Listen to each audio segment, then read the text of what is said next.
Abra sua Bíblia, portanto, Filipenses capítulo 4, verso 10. Eu vou fazer a leitura, irmãos, do verso 10 até o verso de número 20. Todavia, hoje nós vamos ver do 10 ao 13, tá bom? Filipenses 4, de 10 a 20, mas nós vamos meditar hoje só do 10 ao 13. Diz assim a palavra do Senhor: Alegrei-me sobremaneira no Senhor, porque agora, uma vez mais, renovastes a meu favor o vosso cuidado, o qual também já tinhais antes, mas vos faltava oportunidade. Digo isto não por causa da pobreza, porque aprendi a viver contente em toda e qualquer situação. Tanto sei estar humilhado, como também ser honrado. De tudo e em todas as circunstâncias já tenho experiência, tanto de fartura como de fome, assim de abundância como de escassez. Tudo posso naquele que me fortalece. Todavia, fizestes bem associando-vos na minha tribulação. E sabeis também vós, ó Filipenses, que no início do Evangelho, quando parti da Macedônia, nenhuma igreja se associou comigo no tocante a dar e receber, senão unicamente vós outros, porque até para Tessalônica mandastes não somente uma vez, mas duas, o bastante para as minhas necessidades. Não que eu procure o donativo, mas o que realmente me interessa é o fruto que aumente o vosso crédito. Recebi tudo e tenho abundância. Estou suprido, desde que Epafrodito me passou às mãos o que me veio da vossa parte, como aroma suave, como sacrifício aceitável e aprazível a Deus. E o meu Deus, segundo a sua riqueza em glória, há de suprir em Cristo Jesus cada uma de vossas necessidades. Ora, nosso Deus e Pai, seja a glória pelos séculos dos séculos. Amém. Amém. Meus irmãos, há uma doutrina muito preciosa para nós, que é exatamente a doutrina da comunhão dos santos. A nossa confissão de fé traz isto no capítulo de número 26. E, logicamente, que quando nós falamos sobre esse assunto, pode vir à mente uma série de dúvidas, e não é meu intento tirá-las nesse momento. Mas o que eu gostaria de frisar é o que está aí na seção 2 deste capítulo, quando diz o seguinte: os santos, os crentes, aqueles que fazem parte da Igreja de Cristo Jesus, pela sua profissão de fé, aquilo que você faz aqui publicamente, antes do batismo, dizendo que você agora é parte da Igreja de Cristo, e que você faz parte desse corpo visível, que é aqui, no nosso caso, a Igreja Presbiteriana da Pissarreira. Os santos são, pela sua profissão de fé, ouça bem, obrigados a manter uma santa sociedade e comunhão no culto de Deus e na observância de outros serviços espirituais que tendam à sua mútua edificação. Então nós somos obrigados, como povo do Senhor, ninguém nos constrangeu a isso, isso foi parte da sua profissão de fé, a manter uma unidade, uma comunhão no culto a Deus e todo serviço espiritual, como que nós estamos fazendo aqui agora. Além disso, também sou, por dever desta profissão, obrigado a socorrer uns aos outros em coisas materiais, segundo as suas respectivas necessidades e meios. E se você tem dúvida com relação a isso, basta ler Atos 2, 42 e capítulo 4 também de Atos, onde você vai ver ali dois paradigmas da igreja primitiva, onde a igreja tinha comunhão em várias coisas, não somente no sentido espiritual, mas também material, e temos ali Barnabé, um exemplo disso, sendo ele um homem de propriedade, mas que vendia a sua propriedade, depositava aos pés dos apóstolos, para que esses então distribuíssem à medida que os irmãos tivessem necessidade. Logicamente que quando o apóstolo Paulo escreve esta epístola, ele tem em mente esse padrão da igreja primitiva, e como também tem em mente o ensino do próprio Senhor Jesus Cristo, que diz que mais bem-aventurado é o quê? Dar do que receber. quando ele está falando ali, o apóstolo Paulo, aos presbíteros em Éfeso, Atos capítulo 20, ao final daquela fala, ele vai referendar exatamente isso. Assim sendo, irmãos, quando nós olhamos para a Escritura, e eu citei apenas aqui o Novo Testamento, mas no Antigo você vai ver a mesma disposição e estabelecimento do Senhor, nós vemos que como santos do Senhor, nós temos esse dever de assistir uns aos outros nas suas necessidades. E ao olhar para esta igreja, a igreja em Filipos, nós vemos exatamente isto. Esta igreja que foi plantada pelo apóstolo Paulo, um homem consciente deste aspecto, ela certamente foi uma igreja instruída a este respeito. Ela ouviu do próprio apóstolo Paulo como que eles deveriam fazer. Assim sendo, ao olhar para a história dessa igreja, você vai perceber essa igreja investindo, materialmente falando, na promoção do reino de Deus, ajudando a muitos missionários, e o apóstolo Paulo, inclusive, foi um desses que foi ajudado por esta igreja. Agora, portanto, chegando ao final da epístola, o apóstolo Paulo vai fazer aqui as suas considerações finais, e nestas considerações finais, nós temos aqui uma lição muito importante que precisamos aprender, a saber, a comunhão dos santos e a alegria cristã com contentamento fazem parte da vida cristã. A comunhão dos santos e a alegria com contentamento fazem parte da vida cristã. E como é que a gente observa isso? Você tem aqui esta porção que eu li hoje à noite, não é? Ela está dividida em duas partes. A primeira delas, que eu vou me deter hoje, do verso 10 até o verso 13. E depois você vai ver do verso 14 até o verso 20, a segunda parte desse texto. Em todo ele, o apóstolo Paulo tem esse tema. Ele está agradecendo à igreja em Filipos pela ajuda que ele recebeu. E essa ajuda, pelo texto bíblico, fica evidente que ocorreram duas vezes. Uma primeira vez, logo no início, né, que a igreja foi plantada, e esta segunda, quando Paulo agora está preso.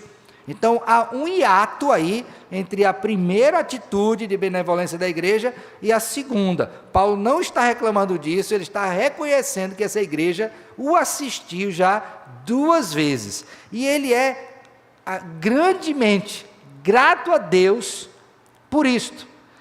De tal maneira que ele inicia essa porção dizendo o seguinte: eu me alegrei sobremaneira. É uma alegria quase que incontida. Ele olha para o que a igreja fez e ele está alegre diante do Senhor por aquilo que a igreja apresentou, e neste caso aqui através de Epafrodito, que foi quem levou esta generosa oferta para o apóstolo Paulo. Só que aí, irmãos, quando nós lemos o texto, nós temos a primeira questão aqui que levou o apóstolo Paulo a se alegrar, que é a alegria pela renovação do cuidado. Lembrem que eu falei aos irmãos, né, que esta é a segunda vez que ele era ajudado.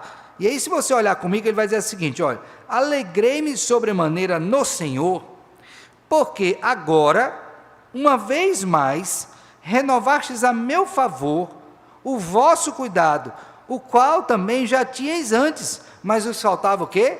Oportunidade. Algumas coisas muito importantes aqui nessa primeira parte. A primeira delas é que o apóstolo Paulo, ele não deixa de praticar aquilo que ele ensina. Note bem que ele vai dizer: alegrei-me no Senhor. E é exatamente isso que ele ensinou aos crentes no verso número 4 do capítulo 4, quando ele diz assim, ó: alegrai-vos sempre no Senhor. Então ele está ciente de que esta alegria que brota do seu coração é uma alegria que vem do próprio Deus diante da manifestação de bondade da parte daqueles irmãos. Ele não está achando que aqueles irmãos decidiram de modo próprio fazer isso, sem que Deus houvesse agido neles. Não, ele estava consciente que Deus os moveu aquilo, de tal sorte que ele olha para aquilo e ele diz: olha, eu tenho uma alegria infinda quando eu vejo esses irmãos fazendo isto. Mas aí também uma outra coisa importante a ser considerada, que é a seguinte, que ele diz assim, ó: renovastes a meu favor. Renovastes por que ele está alegre? Por que essa palavra é importante? Porque ele está vendo que aquela manifestação de bondade da igreja não foi apenas uma única vez. E aqui, irmãos, é uma coisa muito importante, que eu creio que isso também trouxe alegria ao coração do apóstolo Paulo. Porque é muito comum nós ajudarmos uma pessoa uma vez, mas quando ela vem pedir a segunda, eu não sei quanto a você, mas você já fica pensando, rapaz, de novo? Já está querendo abusar, né? Está querendo abusar, já deu uma vez porque está pedindo de novo. Só que a igreja não estava preocupada com isso, ela entendeu a verdade do Evangelho. Por quê, irmãos? Porque pense no seguinte, por que essa igreja estava fazendo isto? Porque ela entendeu que se fosse imitar o Senhor, na quantidade de vezes que Ele renova o seu cuidado sobre nós, quando é que ela deveria parar de ajudar? Nunca. Pois quantas vezes Deus renova o seu cuidado sobre nós? Na mesma área. Hoje à noite nós já oramos, agradecendo a Deus pela renovação do quê? Da misericórdia. E amanhã, se você estiver vivo, você vai orar e vai agradecer de novo. E no outro dia, de novo. Então, se Deus persevera nesse sentido, em renovar o seu cuidado sobre nós, o que nós, por imitação, deveríamos fazer?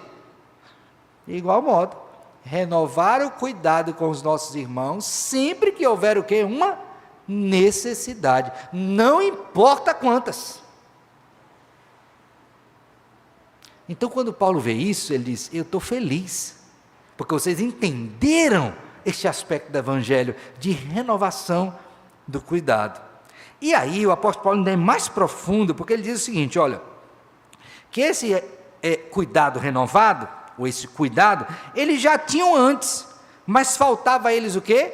Oportunidade. Então agora ele olha o seguinte, olha, vocês não fizeram isso outras tantas vezes, não foi porque vocês não quiseram, é porque Deus em sua providência fez com que ocorresse o primeiro cuidado e o segundo, mas eu tenho certeza que se houvesse outras oportunidades, vocês fariam do mesmo modo. Então Paulo aqui não está deixando brecha para dúvida. Eita Paulo, você está falando de mim, que eu só ajudei 2 vezes? Não, ele entende que essa ajuda aconteceu 2 vezes pela providência divina. Todavia, se tivesse outra oportunidade, o que aconteceria? Eles ajudariam, e outra, ajudariam de novo, e outra, ajudariam novamente, porque eles estavam agindo debaixo da providência de Deus. E na providência de Deus, todas as vezes que nós vemos um irmão nosso em necessidade, devemos ajudar, mesmo que já tenhamos ajudado a ele outras vezes. Olhar para isso, irmãos, eu creio que traz para nós pelo menos 2 aplicações. A primeira delas é de a gente aprender a se alegrar quando alguém é bondoso.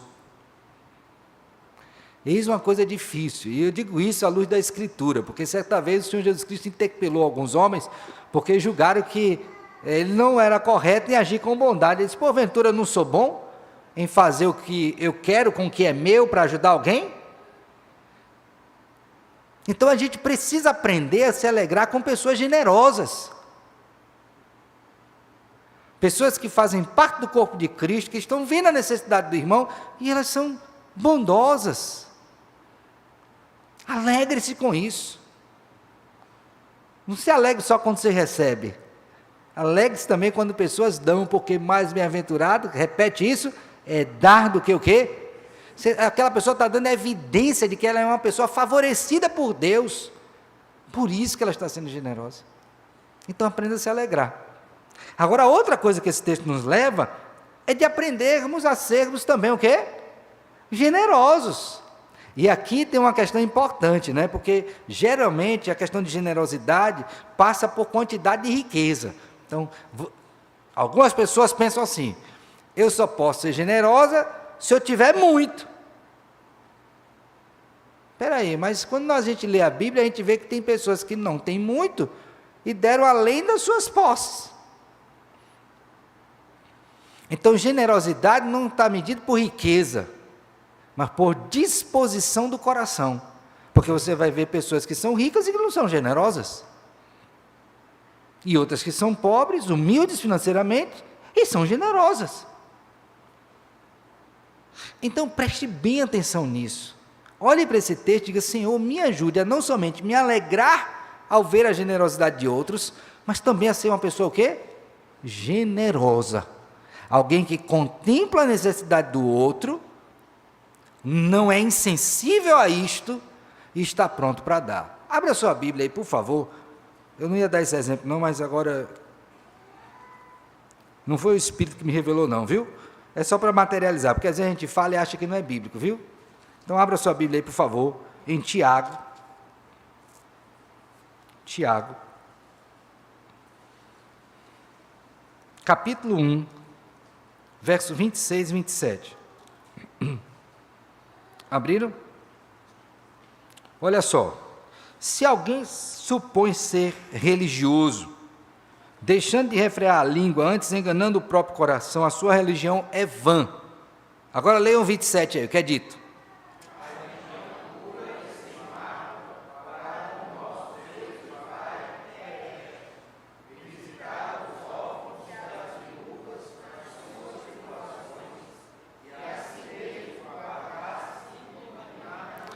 Veja a generosidade, né? Visitar o órfão e a viúva nas suas o quê?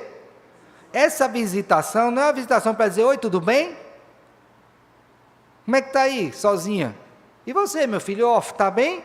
Não é para isso não. A visitação é de assistência. E aí, ainda no capítulo, em Tiago, capítulo 2 agora, por favor. Capítulo 2, verso 14, diz assim, ó, meus irmãos, qual é o proveito se alguém disser que tem fé, mas não tiver obras? Pode acaso semelhante fé salvá-lo? Se um irmão ou irmã estiver carecido de roupa e necessitado do alimento cotidiano, e qualquer dentre vós lhes disser, ide em paz, aquecei-vos e fartai-vos, sem contudo lhes dar o necessário para o corpo, qual é o proveito disso? Assim também a fé, se não tiver obras por si só, o quê? Está o quê? Morta. Então, alegre-se por ver pessoas generosas, mas não se alegre só por ver, não. Seja. Pois assim fez o nosso Senhor Jesus Cristo. Então, essa é a primeira coisa. A segunda coisa que eu queria pensar com os irmãos está agora nos motivos da alegria do apóstolo Paulo. O primeiro motivo é ver a igreja, né? E aí, alguém poderia dizer o seguinte, Paulo, sabe por que você está alegre? Não é porque lhe deram, não. Ou porque você viu a igreja dar, mas é porque você foi abençoado, foi suprido. Aí Paulo diz, para tirar qualquer sombra de dúvida disso, ele diz, qual é o motivo da sua alegria? Que não está no que ele recebeu, embora tenha sido importante, mas na disposição dos crentes em dar, nisso residia a sua alegria. Aí veja só, digo isto o quê? Que ele se alegrou em ver a igreja, não por causa de quê? Da pobreza, ou seja, vocês me viram necessitados, me deram e agora eu estou alegre porque eu fui suprido. Essa não é a maior alegria do apóstolo Paulo. Por quê, irmãos? Ele explica. Porque aprendi a viver o quê? Contente em toda e qualquer o quê? Então a questão não era se ele ia ter ou não ter. Ele ia ver os crentes. Aí eu vou explicar isso para vocês, olhando para João. Abra sua Bíblia aí, por favor, na segunda epístola de João. Talvez, ao ler esse texto, você identifique por que alguém fica mais alegre, como o apóstolo Paulo, em ver a pessoa agir corretamente do que ela ser beneficiada. Tá? Então, segunda epístola de João, versículo 4. Conseguiram achar? Posso ler? Olha o que diz, ó.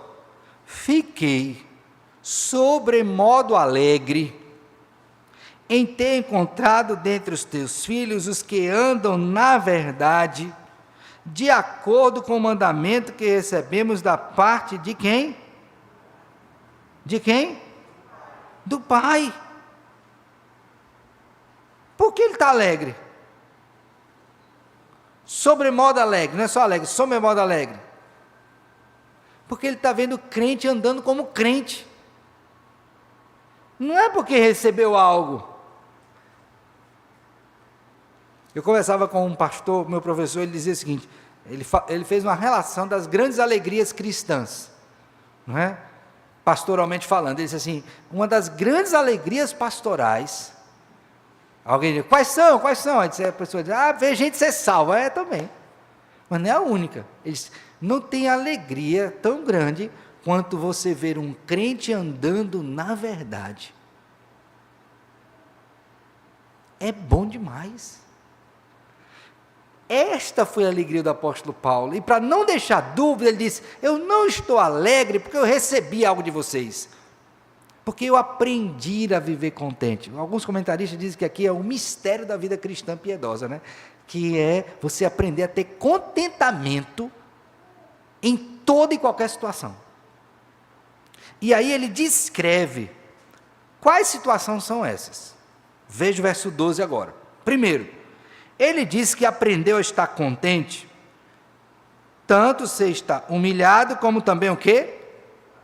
Paulo já foi honrado? Já.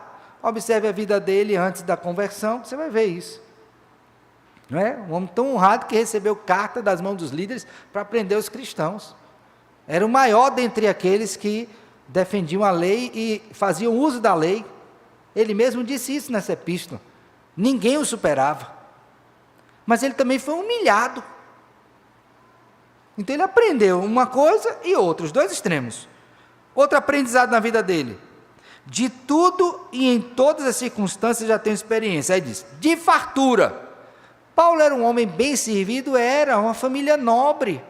Boa casa, boa escola, boa formação, alimento. Então, fartura. Mas ele também aprendeu a ter o quê? Escassez, fome. Fome. Irmãos, eu nunca senti fome assim, por faltar comida em minha casa. Eu senti fome no exército, nos treinamentos. Ali eu tinha que sentir mesmo, porque o povo dizia que era para treinar. Então eu tinha que sentir, o acampamento, tinha lá um acampamento e tal, e você passava alguns dias sem se alimentar, para no último dia, né, o caveiria que chamavam, né? Aí você tinha lá que pegar uma galinha para matar e comer. Foi a única vez que eu senti fome. E não é bom. Olha, é difícil. É muito difícil. Agora você imagina sentir fome nessa situação dele aqui, irmãos. Ele não estava de acampamento, não. A vida é real. Ele só aprendia a passar fome pelo Evangelho. Então não é pela comida, porque eu sei viver sem comida. Eu sei viver sem honra de homens. Então não é pelo que vocês me deram. E ele diz mais uma coisa, olha, eu sempre tenho abundância e também o quê? Escassez. Então, não é isto. Então, qual era a razão da alegria do apóstolo Paulo aqui? É porque ele aprendeu a ter contentamento. Meus irmãos, quando nós olhamos para esse texto, que lições deste verso a gente pode tirar para nós? A primeira delas é a seguinte: deixe bem claro para as pessoas que, embora você se alegre com aquilo que ela possa lhe dar, o mais importante é a atitude do coração dela. Isso não tem preço. Entendeu? Você fica alegre com um presente, graças a Deus, é suprimento do Senhor. Não despreza isto, tá? Pode dar. Não vai chegar lá e dizer assim, de mãos abanando, e dizer assim, eu só trouxe o meu coração para você. Não, aí foi Calvino que diz, eis o meu coração, Senhor, pronto e sincero. Mas não faça isso. Mas entenda que o mais importante é a pessoa. Um pai, quando chega para um filho, o filho pode dar um bocado de presente. Eu lembro que a gente fazia cartinha. Minha mãe gostava de um perfume chamado Vitesse. Não sei se vocês lembram desse perfume mais antigo. Não sei nem se existe mais. Aí a gente ia, juntava o dinheiro dos filhos para comprar o perfume e levar para ela no dia do aniversário. E eu lembro que ela dizia muitas vezes isso, né? Ô meu filho, o que me importa são vocês. E ela gostava mais das cartas do que do próprio perfume. Coisa, né? Valor. Paulo está dizendo a mesma coisa, com uma profundidade inigualável, do Espírito Santo de Deus. Eu aprendi a ter contentamento, porque eu entendi que o importante não são as coisas, as situações da vida, mas estarmos com o Senhor e vermos os nossos irmãos no Senhor. Isso é que é importante. Eu espero, irmãos, que ao olhar para esse texto a gente aprenda isso. Certo comentarista disse assim, olha, a satisfação de uma necessidade material não deve ser construída como sendo a razão ou a medida da minha alegria. A satisfação de uma necessidade material não deve ser a razão e nem a medida da minha alegria. Ao contrário, sem levar em conta as circunstâncias externas, ainda estaria satisfeito. Tem muita gente perguntando, meu Deus, o que é que vai acontecer agora? Eu disse, meu filho, eu não sei, uma coisa eu sei, que a gente tem que aprender a estar contente. Vai fazer o quê? O que vai fazer? Qual poder eu tenho nas minhas mãos? Só se for no joelho, orando ao Senhor, e o poder não é meu, é dele. Mas você vai ter que aprender, aprenda a estar contente, em toda e qualquer circunstância, não importa qual seja, porque é nisso também que a igreja fará diferença no mundo, o seu contentamento diante do Senhor. E aí ele termina dizendo, olha, a experiência, dizia do apóstolo Paulo, da minha conversão e as subsequentes provações por causa de Cristo e o Evangelho, me ensinaram uma lição. Qual lição? Que o contentamento é a minha grande riqueza. O contentamento é a minha o quê? Grande riqueza. Então, Paulo está alegre, muito alegre. Alegre pela igreja que age dessa forma, alegre porque a igreja entende que ele está satisfeito não pelo que ele recebeu, mas pela disposição da igreja. E isso tinha que ficar bem claro. Agora, olha que coisa interessante no verso 13, por favor, olhe comigo. Ele diz assim, olha, de onde é que vem tudo isso?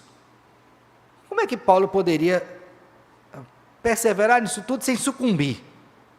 Por uma razão, verso 13, tudo posso naquele que me o quê? Fortalece. O que é o tudo posso, irmãos? Ele pode ter abundância ou escassez. Ele pode ter fartura ou pode ter fome. Ele pode ser humilhado como também ser honrado. Ele pode estar vestido ou despido. Porque a força não está nas circunstâncias, e não está nele, e nem nas coisas que ele tenha. A força dele vem de quem? Amém, é de Deus mesmo. Vem de Deus. E a sua vem de quem? De quem vem a sua? De papai? De mamãe? Não vem do pastor. Não, meu filho, eu estou precisando. Eu estou precisando, nós vamos juntos procurar o Senhor. Eu posso te dar um encorajamento, mas a coragem não vem de mim, vem de Deus. Então Paulo diz assim, meus filhos, eu estou feliz porque vocês estão agindo assim, feliz porque eu aprendi a ter contentamento, e feliz porque a nossa força, a minha e a sua, não vem de nós mesmos. Vem de quem? Vem de Deus. Por isso que nós estamos firmes, e por isso que nós podemos nos alegrar, independente das circunstâncias. Que lições eu gostaria que a gente tirasse para a nossa vida dessa porção? A primeira delas, meus filhos, aprendam que a alegria não está nas coisas, nem em pessoas, mas em Deus. Assim como a força também está nele. É triste a gente tomar um choque de realidade, descobrir que as coisas em quem nós pusemos a nossa esperança não podem dar esperança. É tão deprimente para quem descobre isso. E eu espero que você descubra antes de cair. Porque é muito melhor fazer dessa forma. Sua esperança tem que estar em Deus. Sua força em Deus. Sua alegria em Deus. Porque Ele sim é a fonte da nossa vida. Porque Ele é a própria vida. Então, muito cuidado. Converse com uma pessoa deprimida. E pergunte a ela o porquê que ela está assim. O que foi que ela perdeu? Qual foi o chão dela que tiraram? Porque se depressão é cair, se eu tenho um chão firme, eu vou cair? Posso abalar, tremer, não é? Bombear.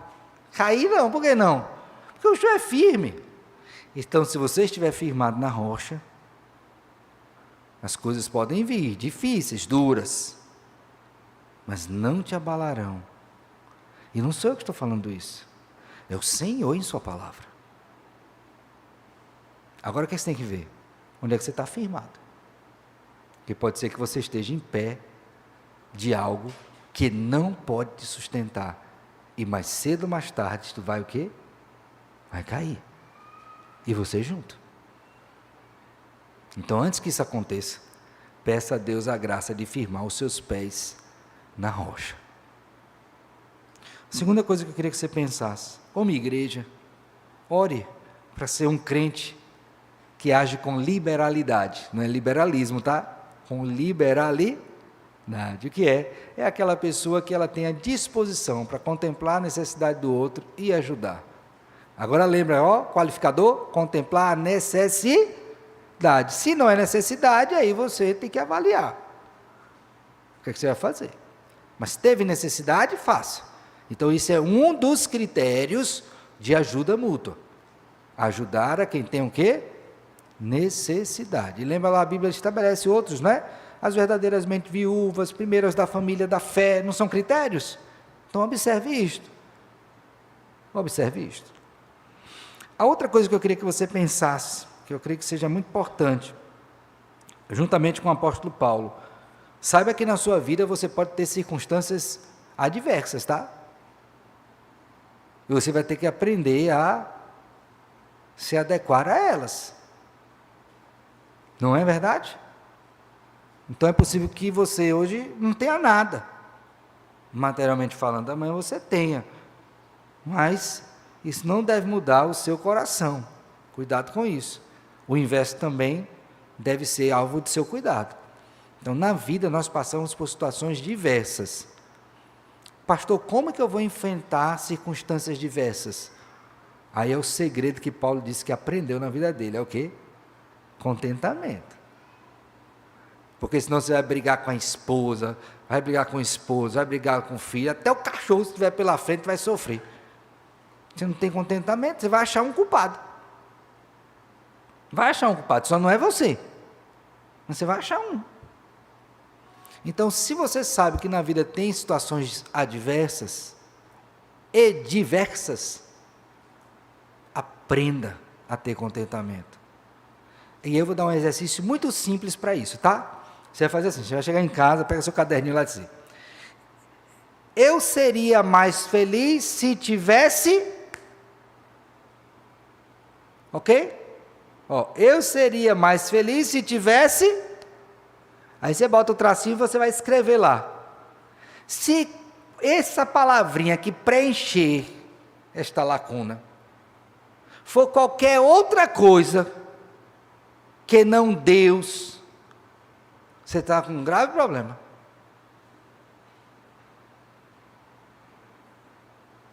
Gravíssimo. Eu seria mais feliz se eu casasse. Pronto, qual é o seu ídolo? Casamento. No dia que você não casar, você vai ficar triste. Eu seria mais feliz se eu fizesse uma viagem. Aí não viaja, mas viaja daqui para o centro. Vai ficar triste, frustrado. Eu seria mais feliz se... Pronto. Se esse "se" for qualquer coisa que não Cristo, você está num problema sério. Ah, se eu fosse rico. Pois é, amor à riqueza, idolatria. Ah, se eu fosse mais bonito, amor à beleza, idolatria. Ah, se eu fosse... Ah, meu filho. Seja contente com o que você tem, com o que você é. Porque senão sua vida vai ser uma eterna frustração e um eterno correr atrás do vento. Pense numa vida vã. Mas tem gente que quer fazer isso. E eu espero em Deus que você não seja desses.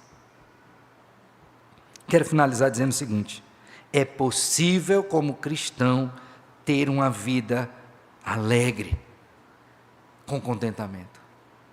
Porque não tem ninguém mais interessado nisso do que aquele que deu a sua vida por nós e experimentou toda a tristeza, angústia na alma, para que eu e você, irmão, pudesse ter não a possibilidade, mas a realidade de uma vida plena de felicidade nele e com contentamento. E isso é por causa de Jesus. Portanto, ame-o, sirva-o e deleite-se nele, porque é para isto que ele nos chama. Que ele, pois, nos abençoe e nos guarde. Amém. Amém.